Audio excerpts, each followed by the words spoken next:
Welcome back to the second half of this class. Before the break, we talked about principal component analysis and how it technically doesn't reduce any dimension. You still have the same number of dimension, 3 into 3, right? Except now it kind of prioritizes, kind of like redefine the axis or the dimensionalities or degree of freedom so that the first axis has the most separation. So how, in theory, would you use this as dimensionality reduction? Okay. Again. Oops. You have A, and you have B, and you have C, and you go to a reduced dimension, right? And then if it's not the same, and if this distance is smaller than that distance, hopefully you have similar. Okay. You maintain the inequality. You can say this is closer and this is further out. Okay. So you kind of maintain that sort of thing, right? Now, with principal component, right? Principal component, you still have something like A or X, okay? It's in dimension 3. You still go down to X dimension 3, right? That hasn't changed. That hasn't changed. So principal component, let's say this is Y, okay? So you still have the same number of components, except if you really wanted to, you can just ignore, but ignore the third component, okay? Or you can ignore second, ignore first, but you keep the first, okay? Keep the first few. So so in this case, it becomes dimensionality reduction insofar as you only keep the more prominent components and you throw away the less important components. What that's going to guarantee you is that this separation is going to be very good, better than if you use something else. That's all. Okay, that's all. So this principal component, the whole analysis is called principal component analysis. Okay, so if I ask you what is principal component analysis, it's this analysis produces new artificial dimensions, right? Same number of dimensions, such that it has the greatest separation in the most principal component and less so and so forth, right? In computer algorithm, just to give you a detail, by the way, you have to find what's called components first, and then you have to rank them in terms of who is more principal than the other. So it's kind of a two-step, but you don't need to know that. Okay, when you go to a high-level specification, you know, in any kind of function that's a principal component, you can assume that the first guy you get is the most important. Okay, but internally, it actually calculates the red and the orange first, and then find out which one's bigger. Okay, and then gives you the red first. Okay. Okay, so that's principal component analysis. And if you only use the few principal component, then it becomes dimensionality reduction. Picture-wise, it would be as if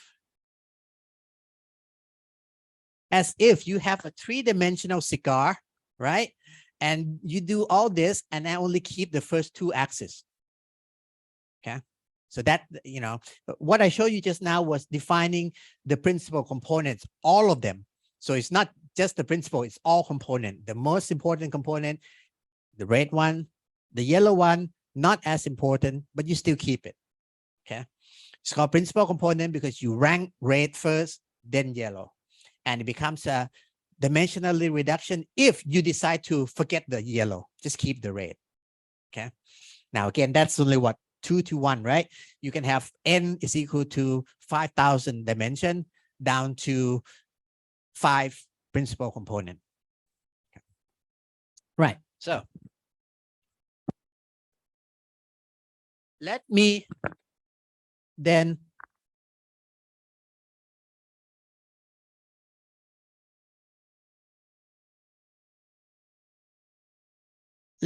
mention that there are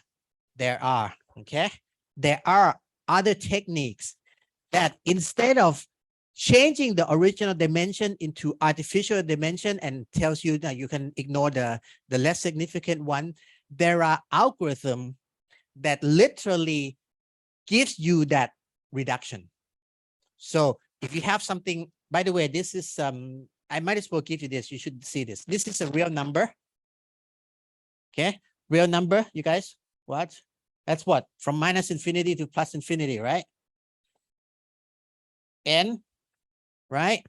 You reduce it. This is how I write M, where M is less. Now, sometimes you would see this, and I use this notation in my note, in my exam, whatever, much less. Okay, this is kind of like a shorthand for saying it's not just less, but it's quite a bit less in practice. Oops, sorry. N. Okay. So this is dimensionality reduction, right? Now, there are algorithms that does this with specified number of M. So instead of saying, let's take this N dimension, do the principal component, and keep the first M of them, let's just say, and throw the rest away. No, there are some algorithms that literally say, how many do you want to end up with? 5, 2, 3? Tell me, okay? And the algorithm will give you that. Okay, so that's direct dimensionality reduction problem.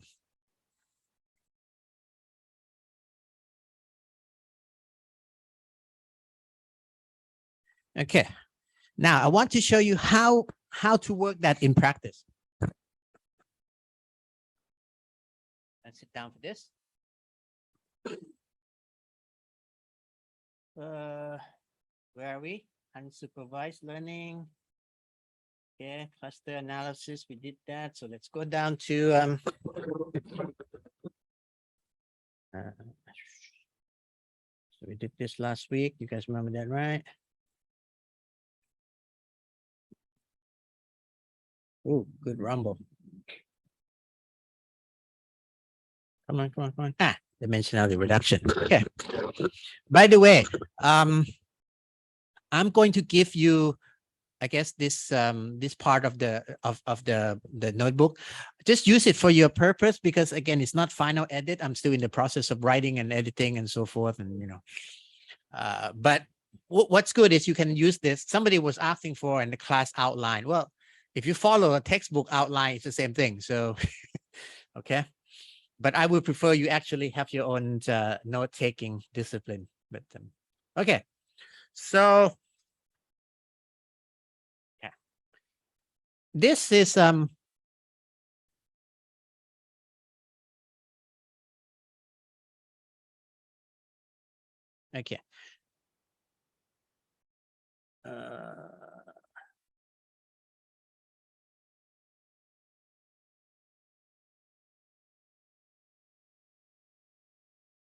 Okay, so this is another example where if I generate the data, okay, we did this already, right? We did this generation. Now, this one, okay, this is dimensionality reduction. From just now we did what? We did two-dimensional cigar, right? Into two-dimensional cigar with the option to ignore the yellow, so you just get one-dimensional cigar, okay, so to speak. Okay, so that's dimensionality reduction. But again, I want to keep the dimensionality low because you want to get intuition. So this is what things would look like if you started with 3 dimensions and reduce it to 2 dimension. Okay, if you use 3 dimension to 2 dimension. Now, I will give you this as well, but I'll just walk through. You don't have to type. It's going to take too long, but you can play with this in the third part of the class, right? So now I have what's called multivariate normal distribution. Okay, multivariate normal distribution, right? So go to F1. How does it, how is it specified? It's specified by the mu, which is the mean vector, sigma, which is the variance covariance matrix, right? So let me write that in mathematics.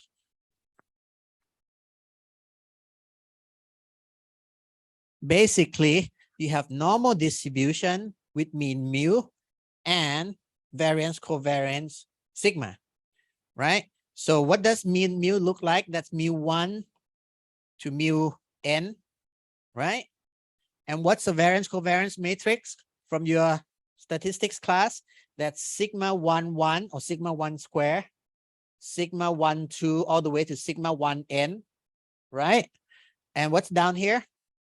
Sigma 2 1 3 1 4 1 5 1 to sigma n 1, which happen to be symmetric, so it's the same.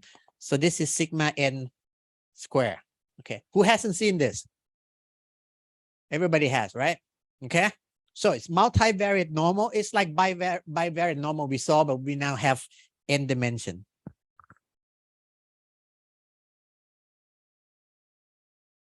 Now, that's not the point.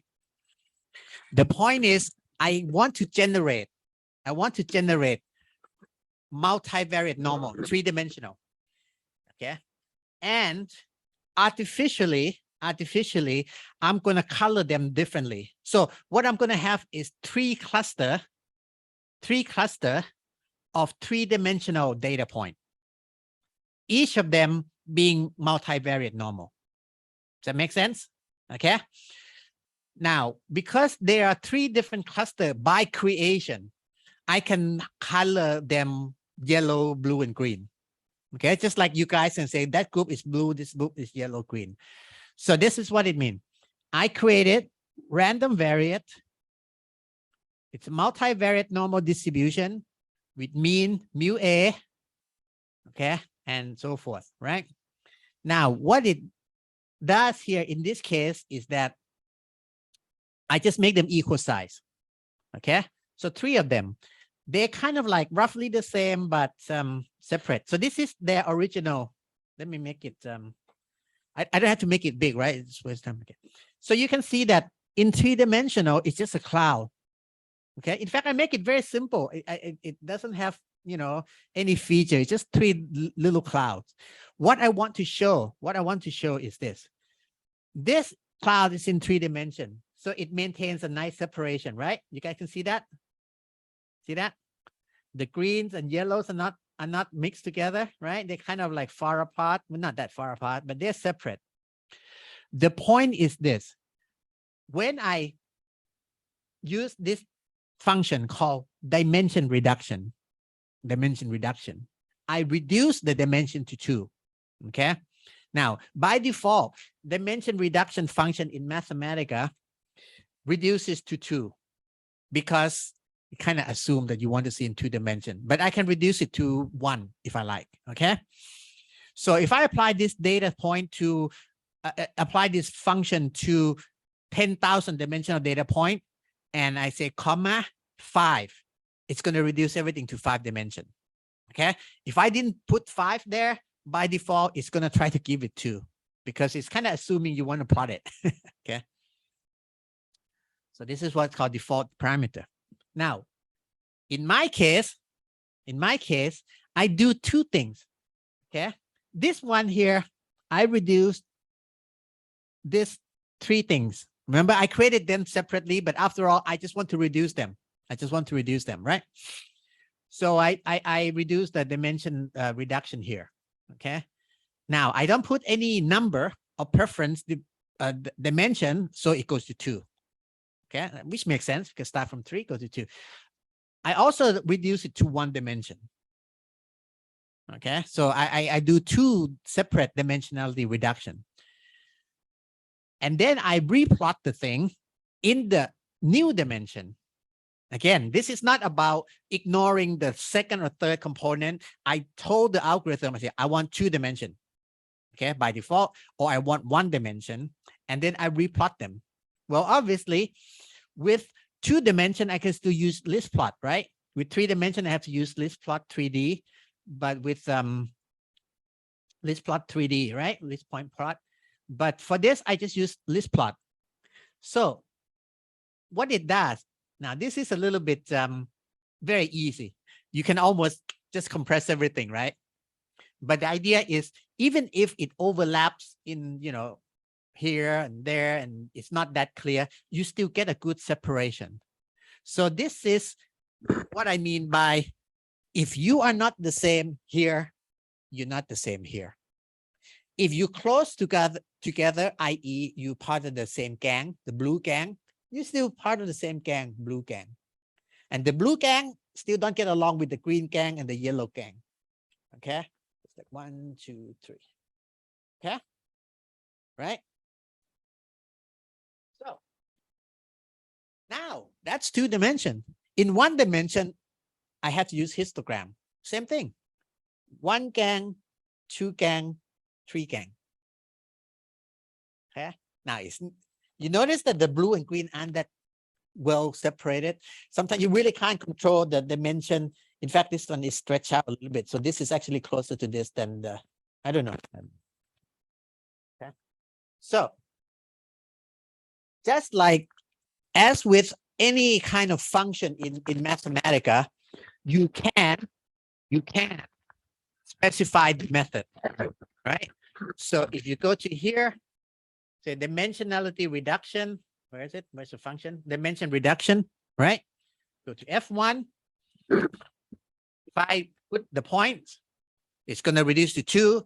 If I put n, it's going to reduce to n. Presumably n has to be less than, otherwise it's going to return error. And maybe some property. And if you go to the detail, and this is where, you know, I would use professionally, I wouldn't just do that. I would go to the method. Okay. So instead of just doing this, I would say the method is tsni. Okay. Tsni happened to be a very popular these days. Okay. I can tell you how it works, but yeah, maybe I should tell you how it works. Okay. By the way, method tsni has its own parameter. If I say I want to do dimensionality reduction with method tsni, and I don't write this, I put tsni and I don't write this thing, it's just going to have default parameter. So it's a hierarchy of defaults, right? If I didn't tell the program anything, it's going to search over a few algorithms that make sense using heuristic, say built-in heuristic. If I specify tsni, it's going to use default parameter for tsni. This example happened to be very specific. I want to use tsni. Now, tsni has a meta parameter. It's a algorithmic parameter called perplexity. Okay, and that perplexity can be set to 20. Okay, well, I set it to 100. Okay, in this example, it happens to be like that. Okay, so that's why it's a powerful tool for both novice and expert, right? If you're a novice, you don't know any better, you say, well, give me something. Okay.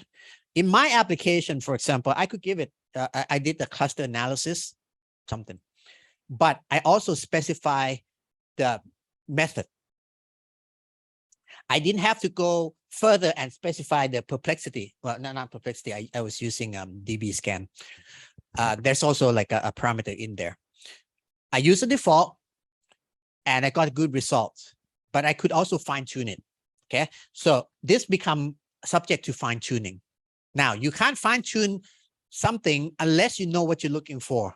So what you would have to do, and again, this is if you're doing professionally, you would vary this, what's called like a grid search, and then impose some kind of criteria such as separation distance or something like that. Yeah. Perplexity, it controls, can't really explain what perplexity does, except I have to tell you what tsni, how it works. Okay, briefly, tsni is based on the assumption that, okay, if I have point in original space, and let's make it 2 to 1. And that's the easiest way of looking at things, okay?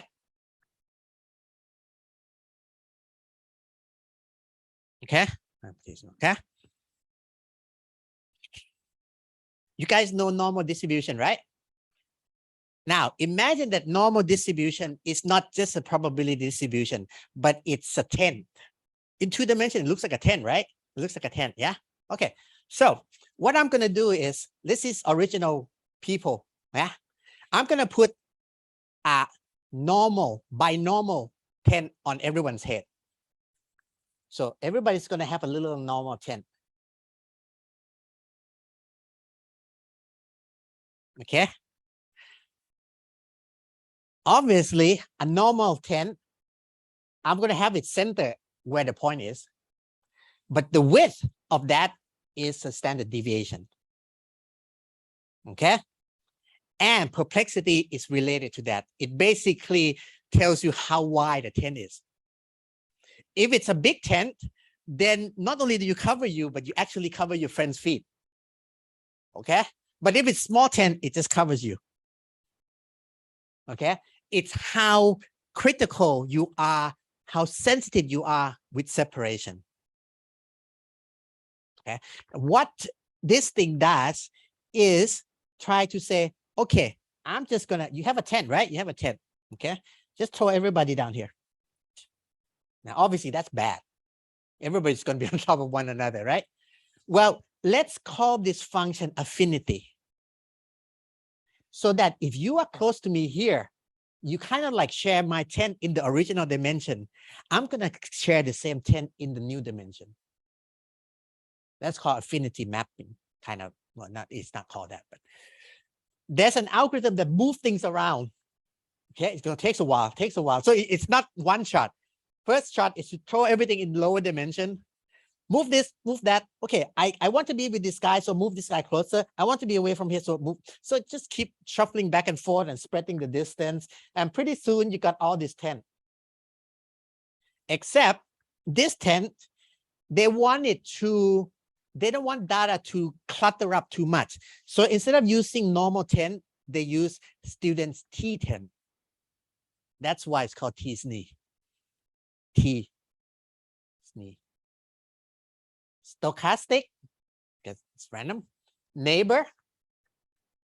Embedding. Embedding is another word that used for dimensional reduction. You embed 2 dimensions in 1 dimension.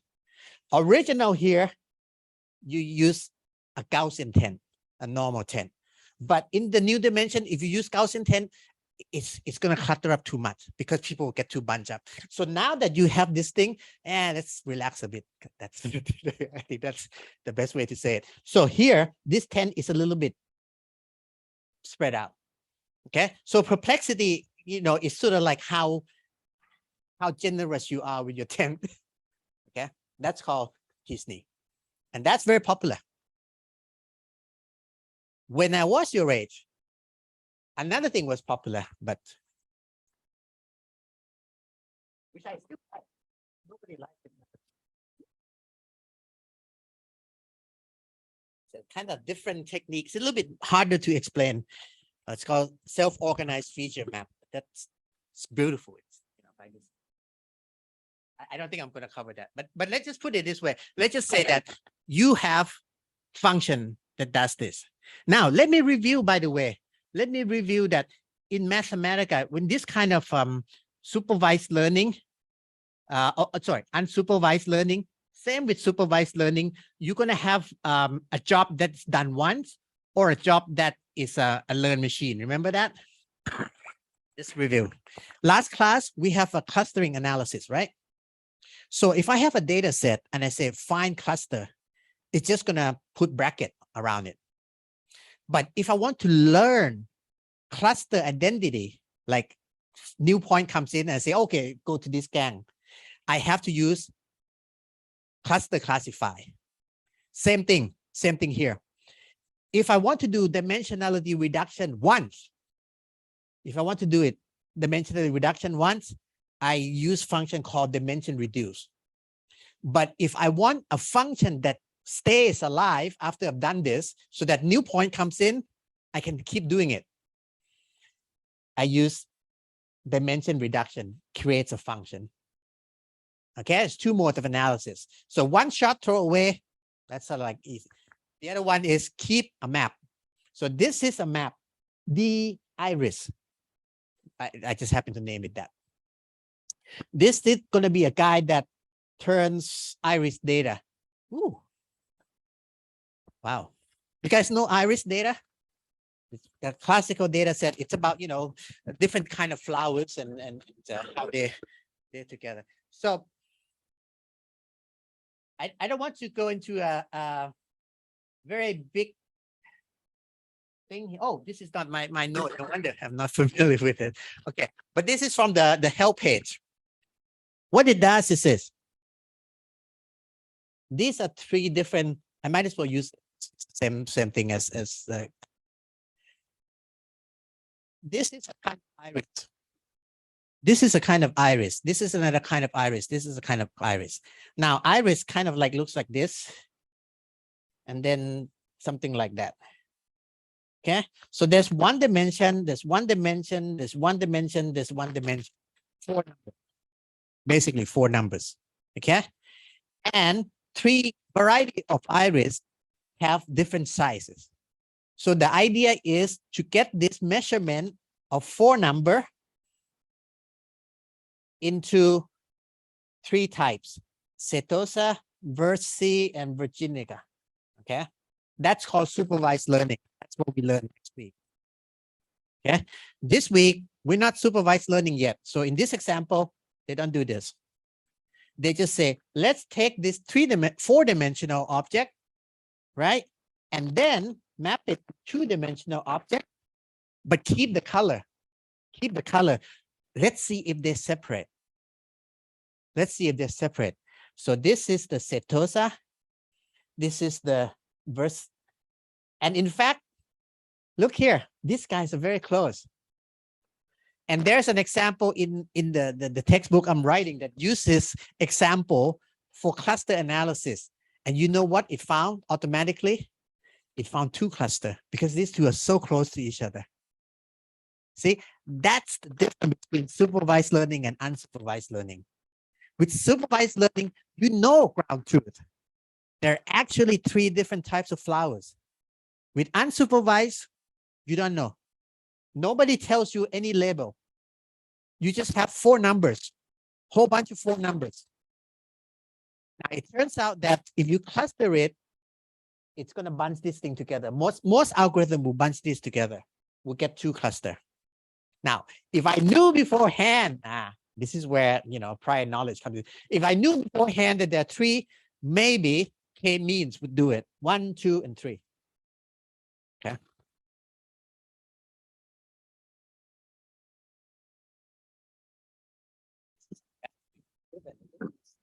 Word. I don't know why. Okay.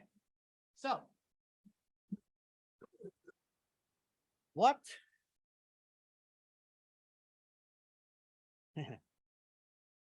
Oh, this is a good example. This, by the way, again, I tend to use numerical data to demonstrate. One of the reasons is you have a ground truth understanding of where things are. Okay, but all of the algorithm that we've been working with, clustering analysis, dimensionality reduction, all kind of stuff, works with a more generalized form of data. Remember big data? That's the big part, the variety part. So you can actually do this pictures, and you can do some kind of dimensionality reduction. So what happens is that with this one line, well, map thread is just, a way of organizing, but basically it reduces shirts to over here. Okay, again, default dimension is 2, right? Now, what does this dimension mean? Nothing. It's completely artificial dimension. But what is good about it is different shirts are not on top of each other, and shirts are close to shirts. Okay, so this is exactly the same statement I was saying earlier. If A is not B, A is not B, reduced dimension representation of A is not the reduced dimension representation of B. So A comes here, B comes here. Not the same spot. You can't step on each other. But sometimes it does get so close. The point is that here, okay, because we are a visual animal, we can tell the shirts are together. In a reduced dimension, this lives in I don't know what dimension. In the reduced dimension, shirts are shirts, purses are purse. Yeah.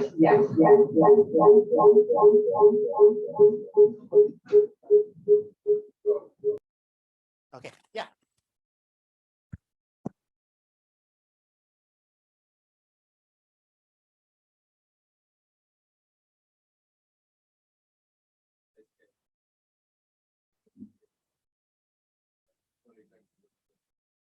Okay.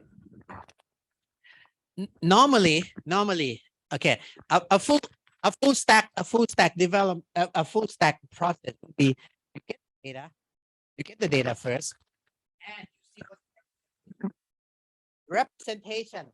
I would bet. I don't have to bet. No, this happens to be a very small resolution, so it's like MNIST.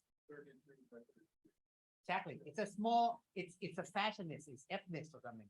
Okay. So it's a standard data type. It's standard data. This is a demo. Okay. This is a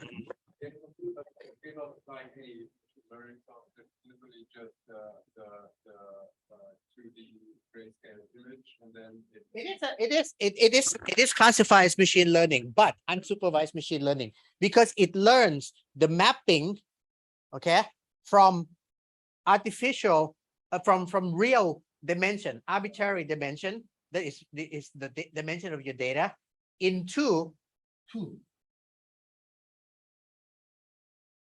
Think about it. Okay, let me ask you. Okay, let me ask you this. Okay, we can actually. That's a good question. What's the original dimension? Yeah. What's the original dimension of the picture? Nope. Think. You were very close. Anybody else want to help? What's the original dimension of this? Huh? No. You were saying something very close just now. You didn't know. You didn't realize. What's the original dimension of the chair and the pan and all this? No, not output class. Input class. The itself. What's the dimension?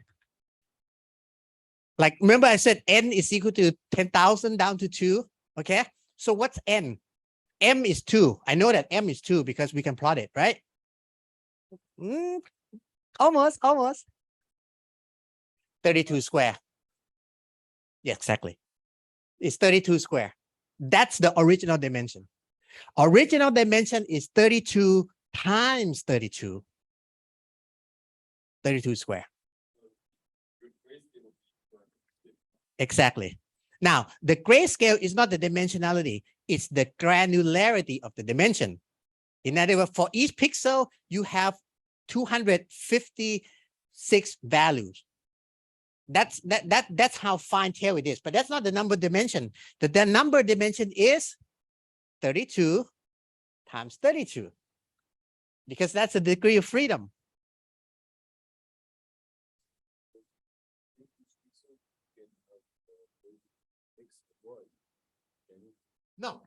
No, because each pixel is fixed. When I say 32 by 32, I am making an assumption that I take the first 32, second 32, third 32, fourth 32, and I line them up. I put this guy over here, I put this guy over here, I put this guy over here, I put this guy over here. And how many of them? 32. So how many 32? 32. Right? 32 times. And each of them, now this is where the 256 come in, because this is the value, right? So the original dimension of this data set is 32 times 32. Okay?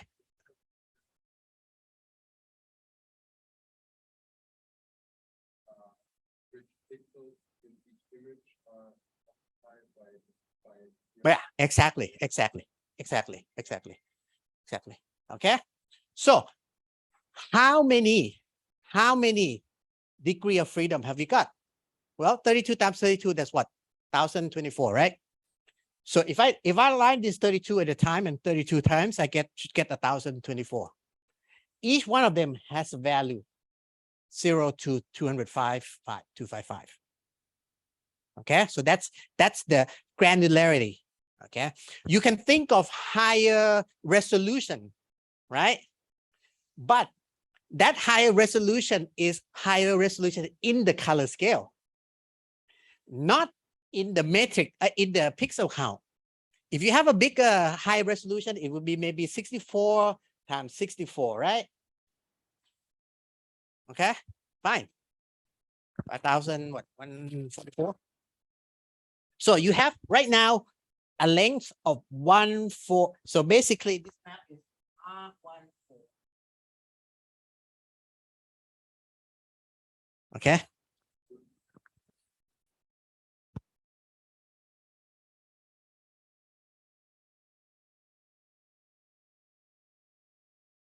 Yes, but you can't cheat. You can't say the first time I do this and the second time I line this. It has to be fixed. It has to be fixed.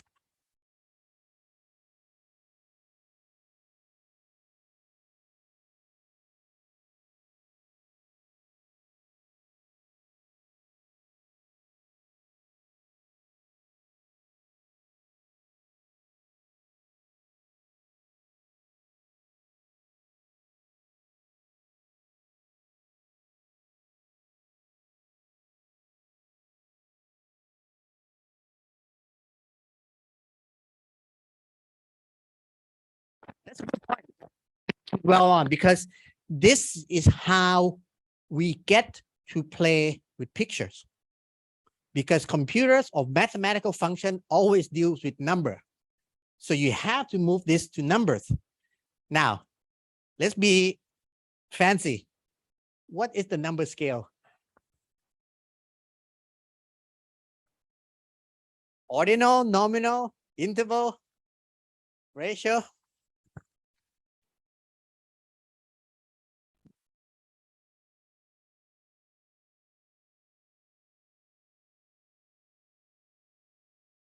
Giving identity, because you can't say that this is better than that, right? You just happen to like shirt. That doesn't. Yeah, that's your problem. I people like shoes. Nominal scale. In fact, the output is also nominal scale. Output is a classification, but we haven't talked about that yet. So this one, yeah, right? It's just representing things.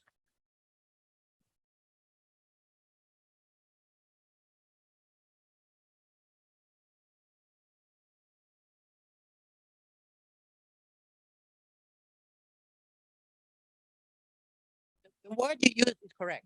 The word you use is correct. Everything gets vectorized. Okay, you get vectorized. Color gets vectorized. Chemical bonds get vectorized. DNA codes get vectorized, because until you vectorize, you can't stick it in a neural network. That basically comes down to that. Okay, I don't know why this thing is.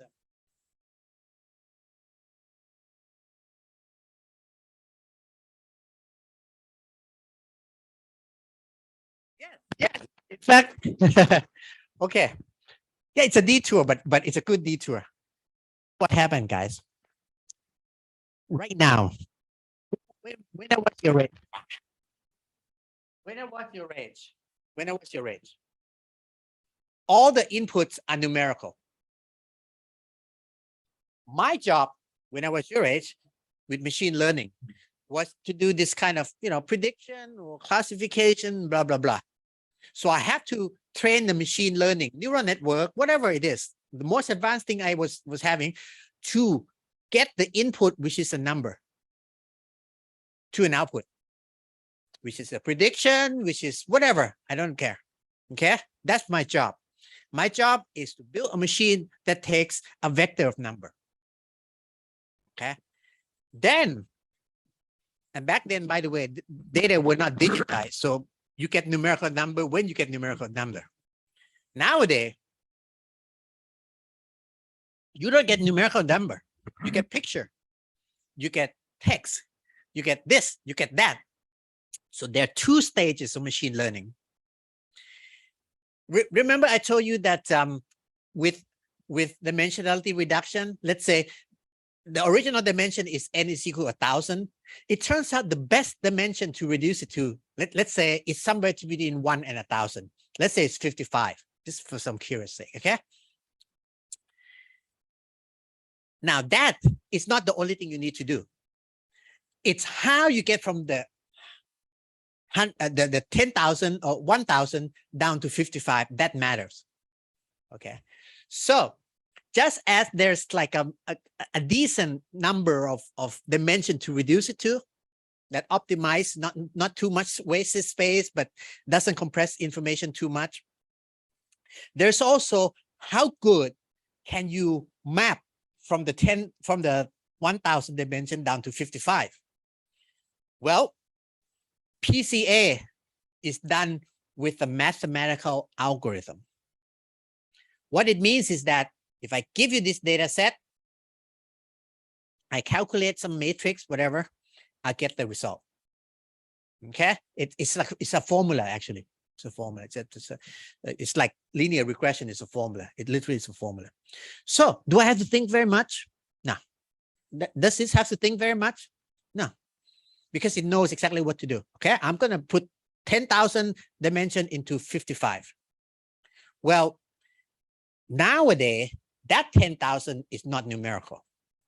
That 10,000 comes from some of these, some color, chemical bonding, DNA, sequence, all kind of stuff, text, hello, I love you, all kind of stuff.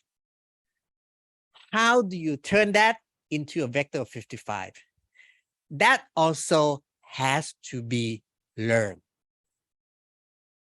So machine learning nowadays operate kind of like two stages.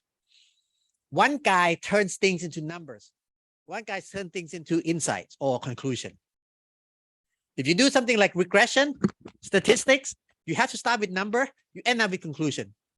In fact, conclusion is about where the numbers are, okay? Now, if you do something like weather forecast, you take numbers of temperature, humidity, blah, blah, blah, numbers. You produce tomorrow, maybe not a number, but maybe a number like probability of rain, okay? So essentially, you're taking in a bunch of numbers, you're taking in vectors. Imagine that instead of sending temperature, humidity, all kind of numerical, I take picture of the sky. Okay, that picture of the sky is digitized into 10,000 pixel by 10,000 pixel. How am I going to reduce that into something that's a vector of number? That too has to be learned. And that's where the state of the art of machine learning is focused on today. It's focusing on how, and it's focusing on the kind of things that can be turned to numbers. 5 years ago, we came up with a way to turn words into numbers. Few years later, people start turning paragraph into numbers. Okay. Now I turn relationships into numbers. In fact, I just did for the project. Okay. Didn't use it, but at least did try. Relationship. Who's holding whom? Banks, not banks, companies. Okay. Network information. I turn that into vectors. Okay. Not using a fixed algorithm, but actually learning a relationship. So again, sorry for the detour, but it is a good place to detour. It really is a good place to detour. Okay. So this thing happens to be because T-SNE is a very, it doesn't have to care about anything because T-SNE knows what it has to do. It has to sort of like spread things about by how much you share the tent. Okay, so that's done. So technically it is a machine, but it doesn't have to adapt to any other criteria. You can imagine that nowadays, this is what happened. Instead of turning T-SNE, turning this into 2 number, you ask this algorithm, it's no longer called T-SNE. You say, turn this into 2 number such that When I give it to some other machine learning algorithm, like a chatbot, it does good job. So it's not fixed anymore, right? You can't just say, who's close in original space. You have more criteria. Let's put it this way. Okay.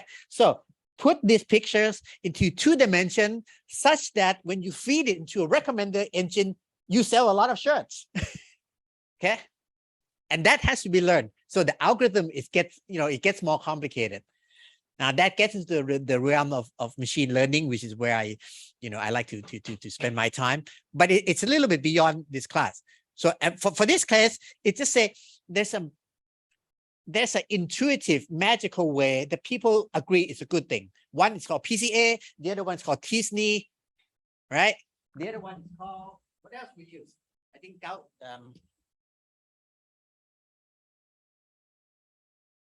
what else we got? There's some very good algorithm that does this job. Yeah, TSNE. I'm trying to. There's another one that's also popular. Let me try. I can't remember it. Never mind. If you know, in principle, TSNE and sorry,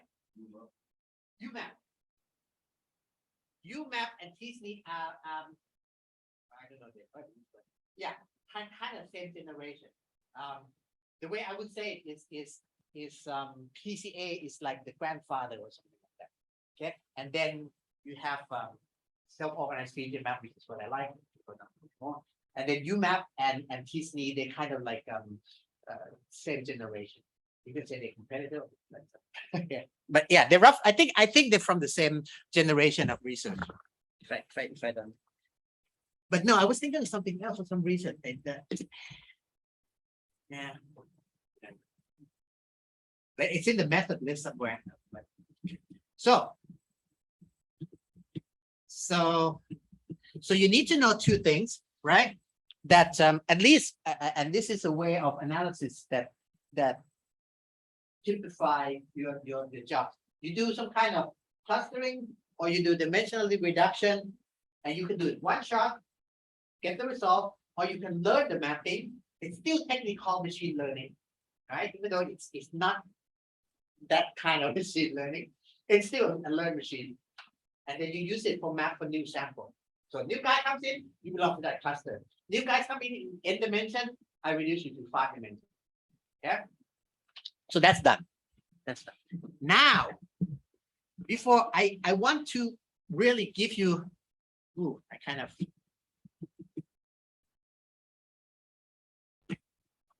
You know what? Might as well start supervised learning next class. It's okay. It's okay. We have supervised learning. Turns out it's very intuitive, so you can manage that. Now, what I want to show is 2 more things, and then I want to spend it for like a workshop or exercise time. We can use them together: dimensionality and cluster analysis. Right now, first, don't do this. I write this down as don't do this. What I mean by don't do this is I do the cluster analysis first, right? So I separate you into one group of data. I separate you into another group of data. Then I do dimensionality reduction on this group, do a dimensionality reduction on this group, and plot them together. Okay. If you did that, obviously, when you do the dimensional reduction on each cluster, it's going to think that's a whole population, right? So by some kind of normalization, it's just going to put things around the middle. There's no reason to make room for anybody, right? Because that's a whole population. Well, then I go to do dimensionally reduction for this. It's going to assume that's a whole population. It's going to assume that you guys can hear me. It's going to assume that it's also the entire population. So it's going to, so what happened if, and this one, I just use Old Faithful again. It's very easy. except I think I use just one dimension because it's easy to just show. Okay, so I use just, so data, right? Example data. So I find the cluster, but I'm just looking at one dimension, right? And I do dimension reduce. So this is called data all faithful clustered, then dimension reduce. Just make it long name. Okay, this is the cluster one. This is cluster two. Remember, we have two cluster, and they kind of like, you know, they're kind of on top of one another. So don't do this. Don't do this. Okay, don't do this. Okay, but not recommended. Okay, recommended. What you do here is this. Okay, you certainly, well, this is ignore this. This is just a dendrogram is just another form of cluster analysis. What you do is you do dimensionality reduction first. So in this case, I reduce original dimension of 2 down to 1. Okay, 2 down to 1. Now, is this going to keep the separation? It's going to try. It's going to try. Then I do cluster analysis on the reduced dimension. So I call this, you know, reduced then clustered. And you plot them together. Yeah, it does separate. Okay, it does separate.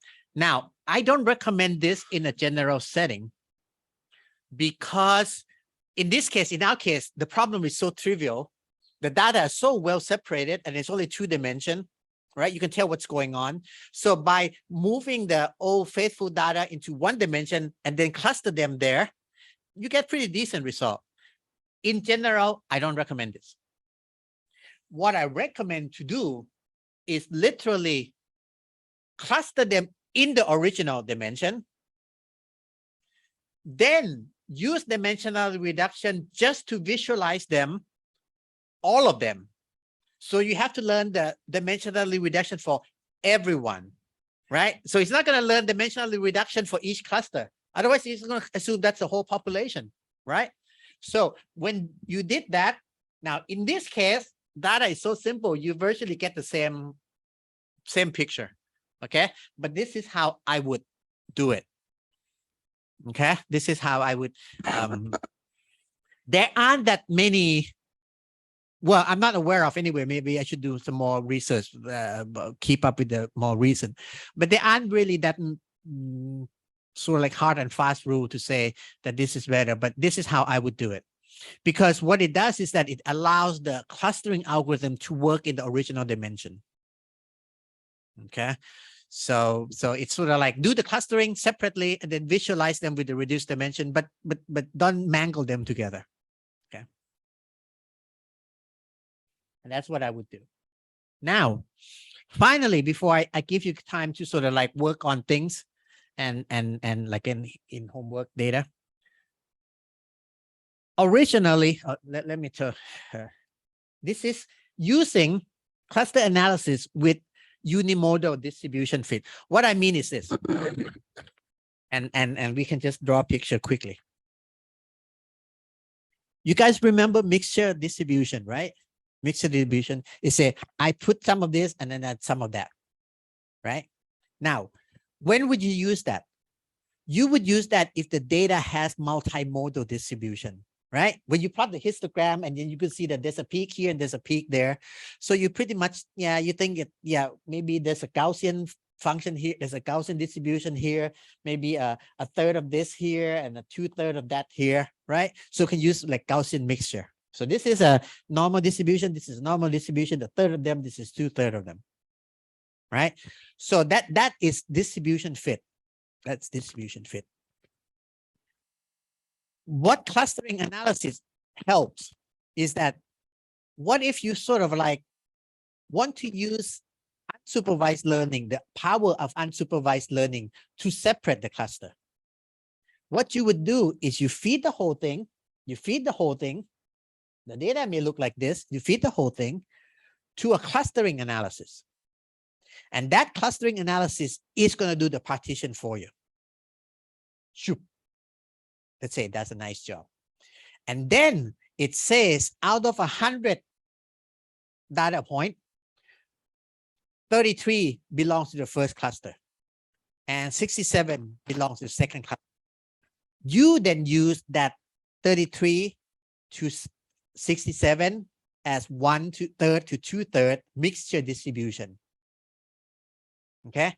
And then you separately fit distribution. Okay. This is another technique that comes in. To be honest with you, I have not had in say consultancy or in work practice, I have not had many occasions where I need to fit and need to identify separate nodes. But yes, I have done projects, in fact, ongoing now with the Thai financial market, where if I ask Mathematica to find the distribution, it decides on a mixture. Okay, but I use just probability distribution. I don't have to use this kind of clustering analysis. So I have not used this thing, this mode of analysis in real life, but I think it could be useful. So I want to add it here. Okay. But what I've done is in what I found in real life was it turns out like this. I was looking at Thai market, I think Thai market or capital market. And it turns out to be a mixture of this guy and that guy superimposed. And so it looks a little bit like this. That happens. So mixture distribution is extremely useful. Yeah, even though it belongs in the probability section. But I just put it here to say we can use cluster analysis to help. So let's imagine that we don't have a software algorithm to find mixture distribution. Okay, let's do that. Okay. So if I feed this to Mathematica and then find distribution, it's gonna say it's mixture. Let's say you can't do that, but you plot histogram and you see it. The point is, where are you gonna find the cutoff? You don't. So you let cluster analysis find the cutoff. This go one set, this go another. Then you use the standard statistical packet to fit. And it's okay. Oh, it's a normal. Oh, it's a normal. And how big of this? Oh, it's 1/3. So you use 1/3 of this and 2/3 of that. Okay. That can be useful. So this is not done very much. It's kind of mixed between statistical modeling and unsupervised learning. So it's a little bit of a yep.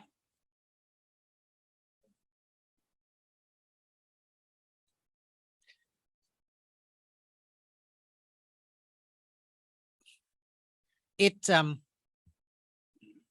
okay in the algorithm that you, for example, in k-means a good example. There has to be a tiebreaker. So when I say this is a center, right? And there's a point exactly in the middle. It hasn't really been a problem in real life because, you know, to find something that's numerically exactly in the middle and you have to split hair. I don't think that is an issue that come up very much. Okay. But you can certainly, you know, say something like, if it's less than equal to, then go with the first one. And this happened to be the first one, or this has been the larger one. So maybe there's some tiebreaker, but it has to be broken tie. Now, if you, hold on, I know what you're getting at. You're saying, what if I don't want the tie to be broken? I want this guy to say, hey, I'm half here and half there. Okay. In that case, what you want to use is called fuzzy set. Fuzzy set assigns belongingness. Does that make sense? In cluster analysis, I decide who belongs to this cluster. Okay. But once I decide for whatever it is, I just belong. Okay. Fuzzy set, which is another computational algorithm, very useful in data analytics, but not in the scope of this class. Maybe I should add it. Instead of doing that, it actually gives you a belongingness. So you can have a score. If you close to the centroid or the center of the cluster, you may have the belongingness of 0.9 score. Okay. In your case, you're talking about a point that has equal membership function value. Belongness is membership. Okay, so fuzzy membership would do that. Okay, yeah. In fact, this temperature right now where we are has about 0.6 belongingness or membership to comfortable, but it also has 0.2 membership to too cold. Right. So in your case, yeah, there'll be some time when it's on the fence. not cluster algorithm. Cluster algorithm, it has to do its job, right? It has to belong somewhere. Okay. And if you think about it, when you do the mapping, right? When you do the mapping, you can say something like distance. If distance is closer than or equal to this, it belongs here. Now, if you consider this node first, and you consider this node second, if it's equal distance, it's going to give it to this guy, right? Because he came first come, first serve kind of thing. So that, yeah, there's implicitly, there's always a tiebreaker. Yeah, but good point. You would have to go to fuzzy set, which is actually the first part of my thesis research, but it's the last chapter of my thesis. For some reason, I switched things around.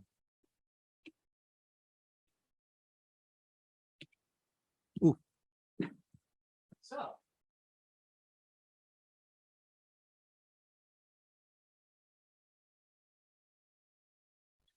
what I would like to do, okay, what I would like to do is copy paste this thing to you guys. Now, you can use the same material as a review for your exam.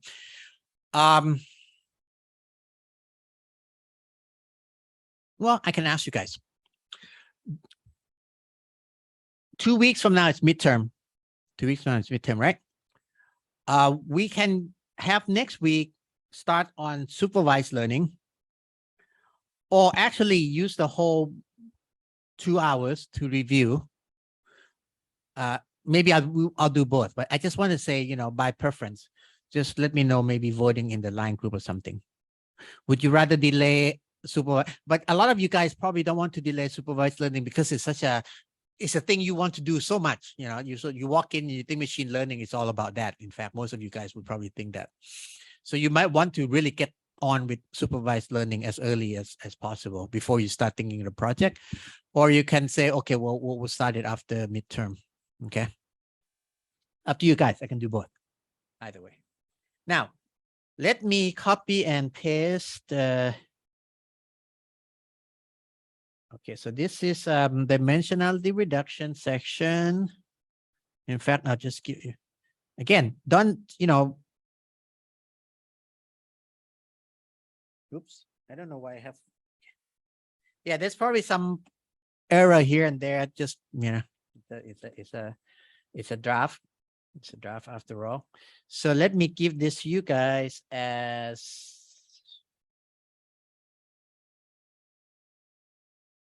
cluster analysis, right?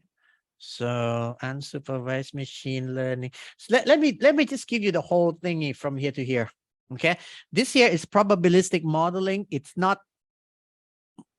something that I assume you know. So it's not really the material that I taught in this class, but you guys certainly welcome to it. Might as well. Okay.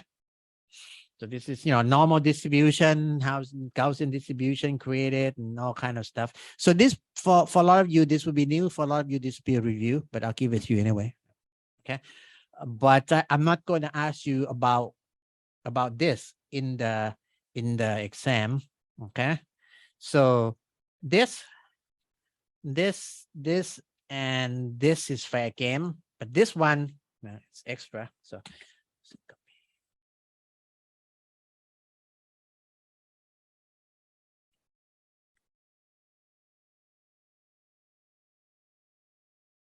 Class 6 takeaway. Now remember, there's actually a COVID data set that I used as an example. So put this in the same thing. So when you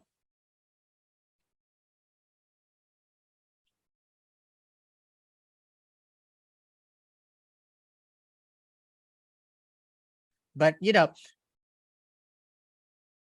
if you trust me, if you trust me, you don't have to rush to learn supervised learning, because first of all, you're not going to learn everything. The field is so exhaustive. I mean, you can say that for every 10 paper in unsupervised learning, there are 20 papers in supervised learning. So you're never going to learn everything anyway. And number two, is fairly intuitive compared to unsupervised learning. It's like doing regression. You guys have done this for many years, right? So if I were you, I would prefer to go over the whole concept from the beginning to midterm, and then start supervised learning after midterm. Okay, it's not that difficult conceptually. This thing is a little more complex, right? Compressing, it's really tricky.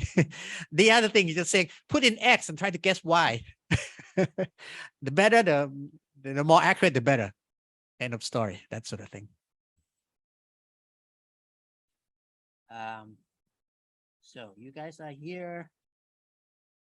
Yep.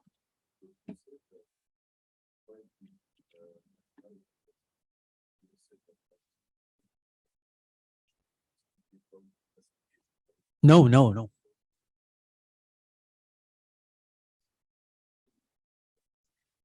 this is that. Remember the comment I was saying earlier? I re-stress that. You, in the end, will try to do dimensionality reduction before supervised learning, if you can. It's like okay. Remember I told you that for supervised learning, you have to put in vector numbers, right? But if you put in picture, it has to learn from picture to numbers. Okay, and that helps. Same thing here. If you have original dimension of 10,000 dimension and you reduce it to 55, the supervised learning part is going to do a better job. Yeah, a lot of people misunderstand. In fact, professional people, I've been actually questioned and say, why would you want to do? I was trying to do something called vector. I was trying to squeeze neural network from high dimension into intermediate dimension and then back to high again. And I want to use the middle dimension. Okay, and I was asked, why would you do that? Because this is only, 17 dimension. Why would you want to squeeze it to 5? You can visualize with cobweb actually. So that's misunderstanding. The reason I want to reduce from 17 to 5, say, was because if the dimension is not spread out evenly or fully in 17 dimension, it's misleading the machine learning. It's misleading neural network to look in all kinds of dimension, right? When in fact, the real separation only happens in 5 dimension. So I want to try to squeeze the lower dimension, not necessarily 5. That's just number I came up. Yeah, you can think of it that way. Yeah. Just as long as you know that this is not pre-processing, but like, missing zeros or something like that.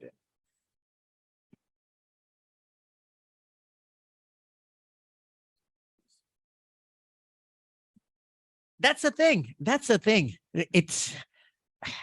You can never tell. It's very hard to tell because if again, the example of you guys in 2 dimension, right? If I work in 3 dimension, you're going to do poorly because you're looking in wrong dimension. You're looking too much in the 3rd dimension. But if I compress it to 1 dimension, I lose information. So yes, you can lose. There's a risk of losing information, but there's also a risk of spurious dimension. Technically, it would be something like the data would be too sparse. It doesn't occupy, and it leads to, like, say, multi-collinearity in not the same problem, but in linear regression, it will be a bit like that. You have 3 dimensions input, but actually you have just 2. But you put in 3, you get multi-collinearity. Okay, so yes, there's a risk of losing information if you compress too much, but there's also a risk of multi-collinearity like problem if you don't compress at all. Okay, it's not that easy, guys.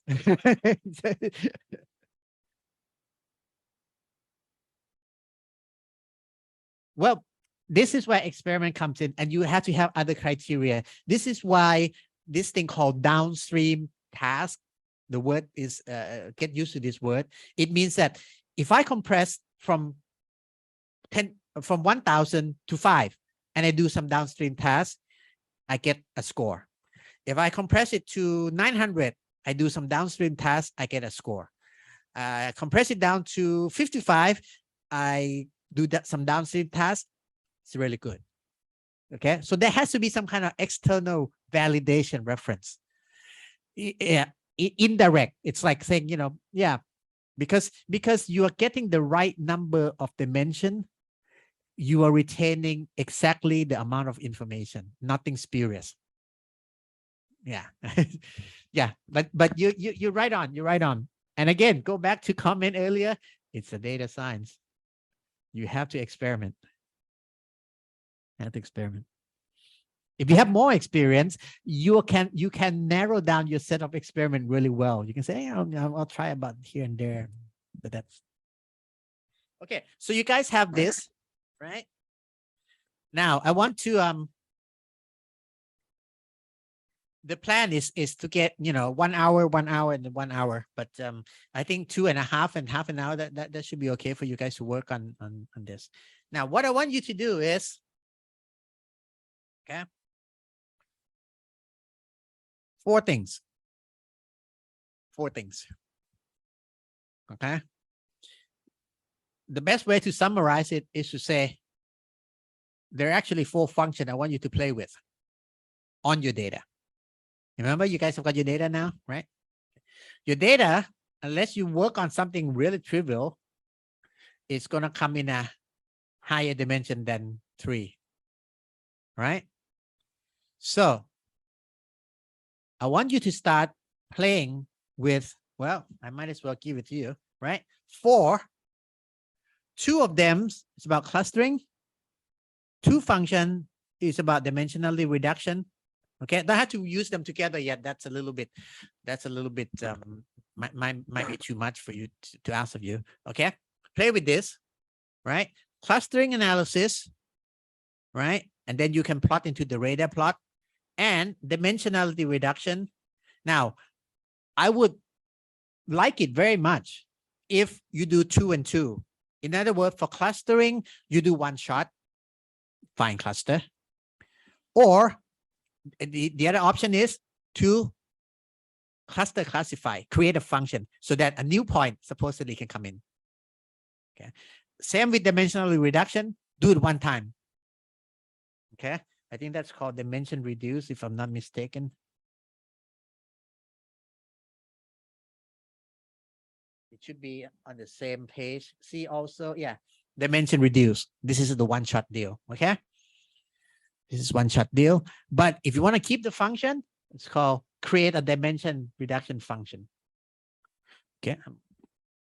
So it should be, I put in the line group. Okay. Play with your high dimensional data. Okay. Using find cluster. Okay. Cluster classify. I may misspell, so dimension reduce and dimension reduction. Okay. For clustering, would be great if you can follow the pipeline. Pipeline, that's this guy, right? That's the thing that I created for you. Oops. Okay, I might as well open the file that I created. So it's called takeaway. Yeah, takeaway 6, class 6 takeaway. So if you go to unsupervised machine learning, right? By the way, some of this is just a page, new page.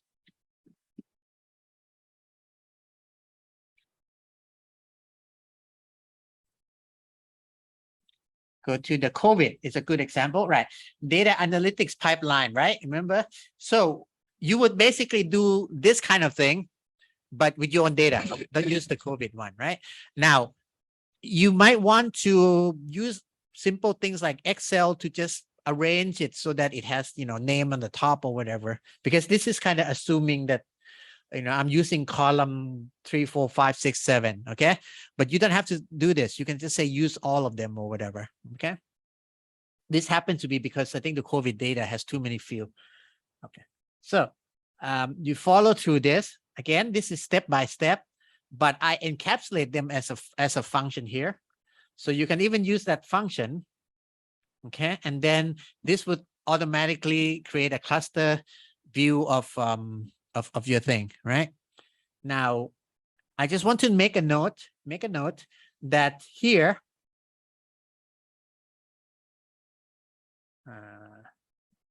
let me remove all the cell. At the bottom here, I call this function a few times. All right. Okay. So this is like default, come up with something. This one is using k-means. This one's using db scan. This one's using Gaussian mixture, neighborhood contraction. So for your data set, you can expect that when I specify, right, it's going to come up with its own, with a very different profiling. Okay. You saw that earlier, right? When I the COVID thing, if I use db scan or db scan, the version that's default, it has other default setting. It's going to say most countries not interesting, very few countries interesting, right?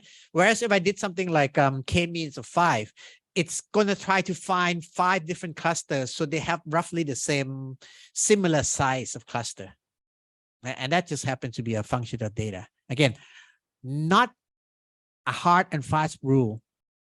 Okay, not a hard. In fact, my project, the one that this is what I do, by the way, guys. I have my team, your TA here is one of my team, create a function. Okay, now because they have other infrastructure in Python. I have my friend, my team program it in Python. What they do is they program all this different method of say cluster analysis, so that the user, my client, can actually specify their own choice. But I also give them my recommendation. I would say for this point, I would use db scan. But if at some point you want to play around, at some point you have a data science team that want to experiment, the code is there ready. Just do some config. Okay, it's very easy. And I mean, Python doesn't do things interactive very well, but it can do things from a config file very well.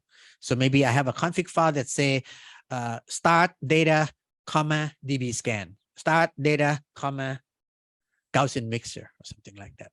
Okay, but then I would recommend, like I said, and that's just a professional way. So you don't want to just give them one single solution. Now, this is what I think is an ethical way of doing consultancy. If I want to make a lot of money, I just give them one solution. If they want a little bit of change, they have to pay me more. Okay, that's because I've been, I work for the bank and I've been at the paying end of a consultancy. I kind of not try to do what I don't like. Okay, so you should do the same thing. Okay, not give one solution, but also not give all the solution with no recommendation. It's just a side note. Okay, take it what you will. Okay, so start playing with it now.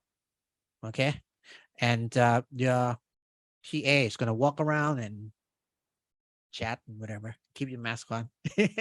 So your friend, yeah. Okay, Kap. It's good. That should be okay. I think I can stop the share as well as the video, actually.